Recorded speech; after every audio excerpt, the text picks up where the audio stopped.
why Google Ads? The biggest problem we've ever hear with people using Google Ads is the same old statement, which is, I don't get an ROI from Google Ads. It's like the number one thing we hear.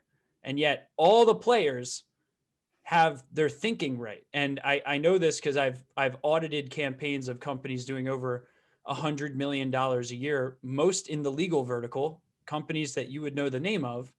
And they know that, ROI is a fantasy, right? When it comes to Google Ads, because it's never just Google Ads.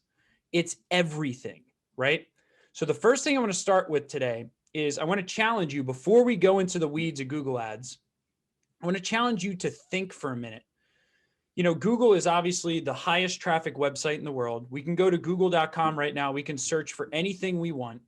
And when we do those searches, over 50% of the time nowadays for most searches, we're going to see advertisements pop up, right? And the challenge is, we think that we don't click on ads because, when we're consciously thinking about advertising, yeah, of course we don't, right?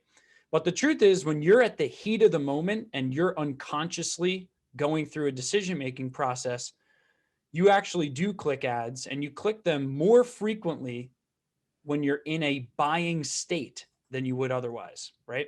But I want to kind of warp your brain here and ask you some very important questions. The first question I want to ask you is your brand or unique selling proposition working with Google Ads? This is a $10,000 an hour task, as I've shown you in Perry Marshall's framework of where to spend your time. So my first question to you is, does your brand, your unique selling proposition, your logo, the stuff that's online about you, your online reviews, do you have video asset backups that people are automatically directed towards? What's the experience when someone encounters your brand? Because newsflash, Google is a cold audience lead generation machine. It's not like getting referrals. It's not like getting word of mouth. It's not like any of the other advertising platforms.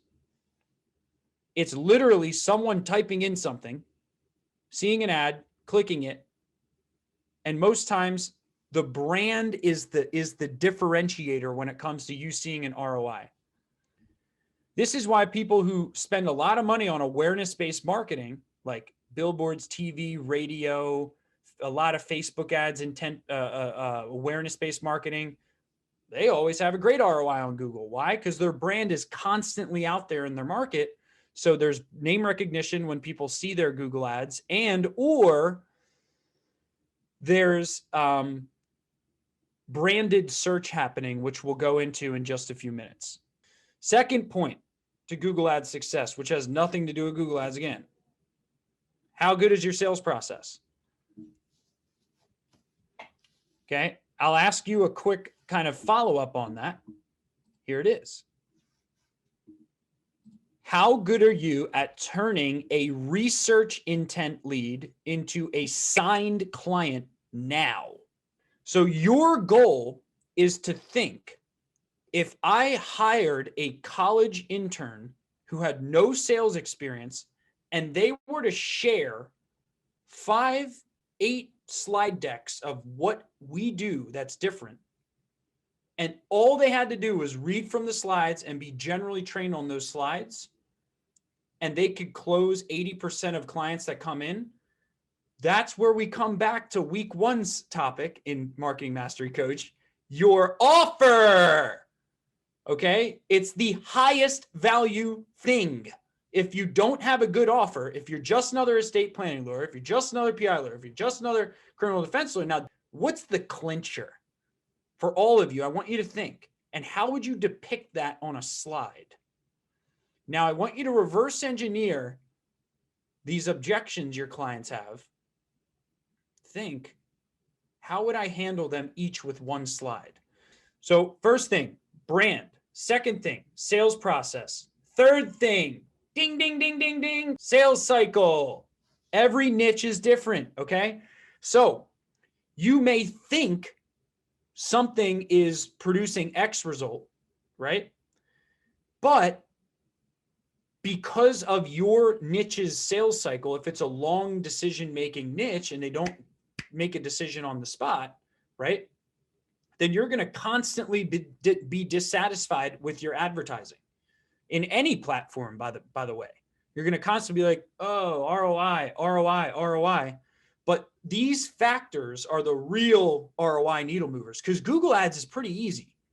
I mean, it really is. It's choosing the right keyword buckets, having a simple enough landing page to get the job done with a little bit of differentiators on it, and allocating budget properly across keyword groups and different types of ads.